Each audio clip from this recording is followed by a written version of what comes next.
Pernah nggak sih ngerasa buntu pas lagi negosiasi? Nah, dalam 5 menit ke depan kita bakal bongkar habis rahasia dari buku Getting More. Ini bakal mengubah cara Anda berinteraksi, entah itu di ruang rapat atau bahkan cuma di meja makan. Yuk kita mulai. Kita semua pasti pernah deh ngalamin situasi yang rasanya, aduh mustahil banget buat dimenangin. Contohnya kayak cerita seorang mahasiswi bernama Ryan Chen. Coba bayangin, Anda baru aja mendarat, capek banget dan cuma pengen cepet-cepet pulang. Pas sampai di gerbang, petugasnya bilang, maaf, Anda terlambat. Frustrasinya pasti sampai ke ubun-ubun kan? Ryan dan pacarnya cuma bisa bengong liatin pesawat itu. Liburan mereka ada tepat di depan mata. Mereka bahkan bisa lihat pilotnya di dalam kokpit, sibuk di bawah cahaya lampu instrumen. Rasanya tuh deket banget, tapi kok ya jauh banget? Dan tiba-tiba, keajaiban terjadi. Telepon di gerbang berdering, ternyata dari pilot yang nyuruh mereka boleh naik. Loh, kok bisa? Padahal negosiasinya cuma 5 detik dan itu pun tanpa ngomong sepatah kata pun. Ini bukan sihir, tapi ada kekuatan tak terlihat yang lagi bekerja. Hari ini kita bakal bongkar tuntas apa kekuatan itu. Oke, pertama-tama ayo kita bedah dulu kenapa kita sering banget kalah. Inilah yang namanya argumen mustahil. Kita tuh sering kejebak karena fokusnya salah. Entah itu karena pengen nunjukin kalau kita yang paling benar, atau kebawa emosi, atau yang paling parah, kita malah debat sama orang yang nggak punya wewenang buat bilang iya. Nah, buat keluar dari jebakan itu, kita butuh cara yang benar-benar beda. Penulis buku ini, Stuart Diamond, ngasih kita sebuah ide yang revolusioner. Lupakan soal siapa yang lebih berkuasa atau siapa yang logikanya lebih jago. Kunci sebenarnya itu ada di psikologi. Inilah dia intisari dari metode Getting More. Ini bukan lagi soal nyari jalan tengah win-win yang klise atau tarik ulur alot-alotan. Ini jauh lebih dalam dari itu. Ini tentang gimana caranya kita bisa melihat dunia dari kacamata orang lain, ngertiin apa sih gambaran yang ada di kepala mereka. Dan siap-siap ya, karena fakta ini mungkin bakal bikin Anda kaget.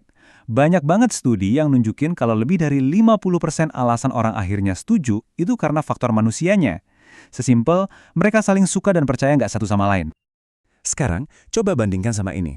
Ternyata, kurang dari 10% alasannya berhubungan sama fakta atau isi kesepakatannya. Gila kan? Ini artinya, bisa jadi selama ini kita mati-matian fokus di 10% yang salah.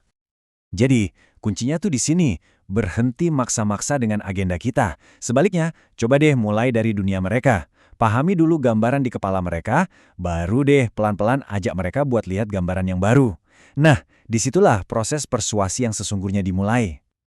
Oke, sekarang kita masuk ke bagian yang paling seru. Anggap aja kita mau buka kotak perkakas negosiasi Anda yang baru. Di dalamnya ada beberapa alat yang kelihatannya sederhana, tak terlihat, tapi ampuhnya luar biasa. Dan enaknya Anda bisa langsung pakai alat-alat ini begitu selesai nonton. Alat pertama ini ibarat kompas Anda, yaitu tujuan. Ini adalah bintang utara yang harus terus Anda lihat. Tanpa tujuan yang jelas, kita bakal gampang banget tersesat dalam emosi atau perdebatan yang nggak ada gunanya. Gini deh, sebelum Anda mau ngomong sesuatu atau kirim email penting itu, coba berhenti dulu sebentar. Tanyain ke diri sendiri, tindakan gue ini bikin gue selangkah lebih deket ke tujuan gue nggak ya? Kalau jawabannya nggak, ya jangan dilakuin, sesimpel itu.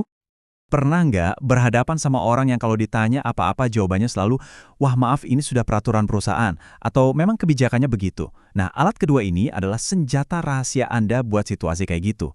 Namanya, temukan standar mereka.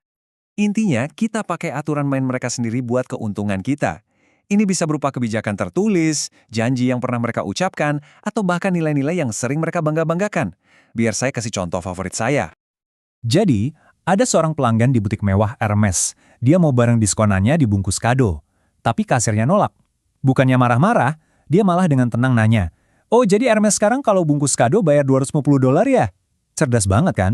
Dia nggak debat, dia cuma ngingatin toko itu soal standar kemewahan mereka sendiri. Hasilnya, kadonya langsung dibungkus gratis. Dan alat terakhir kita untuk hari ini adalah soal seni meminta tanpa bikin orang lain takut atau defensif.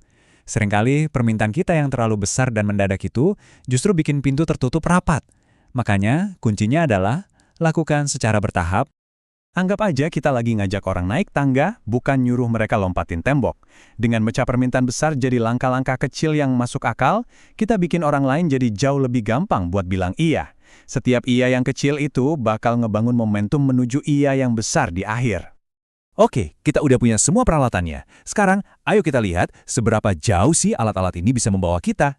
Ternyata, prinsip yang sama itu bisa dipakai buat negosiasi topping pizza, sampai buat mendamaikan pihak-pihak yang lagi berseteru hebat. Yang paling luar biasa dari pendekatan ini adalah jangkauannya. Prinsip buat memahami gambaran di kepala orang lain itu berlaku universal. Mau itu pas Anda lagi ngobrol sama anak, nawar diskon di pasar, atau bahkan pas lagi di tengah-tengah negosiasi bernilai miliaran dolar. Dan ini bukan cuma teori loh, ini hasil nyata yang didapetin sama seorang mahasiswi cuma dalam 1 semester. Dari dapat kenaikan gaji puluhan ribu dolar, sampai mendamaikan 2 sahabat yang lagi marahan. Pertanyaannya bukan lagi apa ini beneran berhasil, tapi apa yang bisa Anda raih dengan ini. Dengerin deh kata seorang manajer investasi ini. Dia bilang ini bukan cuma sekedar taktik negosiasi, tapi ini adalah sebuah kunci universal. Kunci buat ngebuka semua yang kita inginkan. Bukan cuma dalam kerjaan, tapi juga dalam hubungan pribadi kita sehari-hari.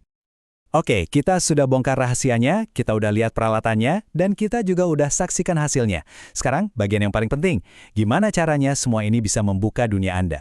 Ayo kita tarik semua ini kembali untuk Anda. Pada akhirnya, coba diingat ini baik-baik. Setiap interaksi dengan manusia lain, dari mulai pesan kopi sampai minta promosi jabatan, itu semua adalah negosiasi. Dan sekarang, Anda nggak lagi datang dengan tangan kosong. Anda udah pegang kuncinya. Jadi, saya mau tinggalkan Anda dengan satu pertanyaan ini. Sekarang, dengan alat-alat baru di tangan Anda, dengan pemahaman baru tentang cara kerja manusia, pintu mana yang bakal Anda buka pertama kali? Hal besar apa yang akhirnya berani Anda minta?